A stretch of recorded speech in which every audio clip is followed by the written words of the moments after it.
รดอย่าทำเย็นชากับฉันไม่อยากเห็นแววตาอย่างนั้นเรื่องของเขาและฉันจบไปตั้งนานเธอทำเหมือนว่าให้อภัยอีกครั้งเดียวเธอยอมให้ฉันแล้วนี่มันอะไรพูดดีๆกันไม่กี่คำต้องทะเลาะกันเป็นประจำเธอรู้ไหมว่ามันกดดันเท่าไรใครโทรหาสักนิดก็โกรธไม่ไว้ใจไม่ว่ากับใครหรือเราไม่อาจเป็นเหมือนเดิมความผิดติดตัวฉันไม่มีวันหายติดอยู่ในหัวใจไม่อาจจะลบล้าง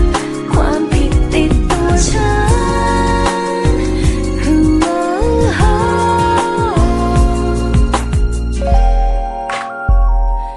จะอภัยให้ฉันอย่างไรแต่ในใจเธอคงไม่ลืม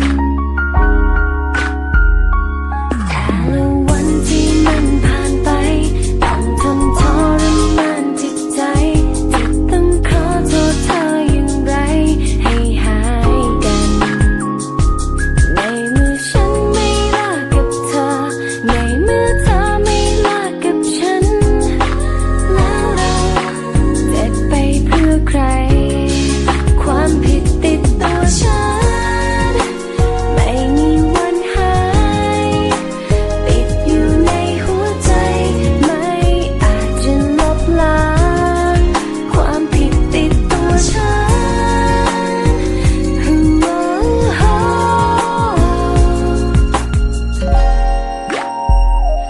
จะอภัยให้ฉันอย่างไรแต่ในใจเธอคงไม่ลืม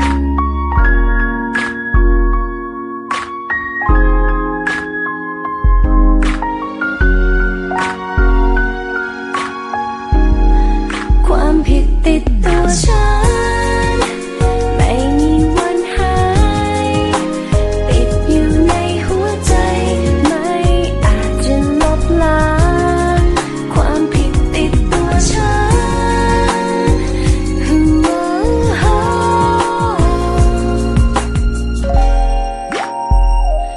จะอภัยให้ฉันอย่างไรแต่ในใจ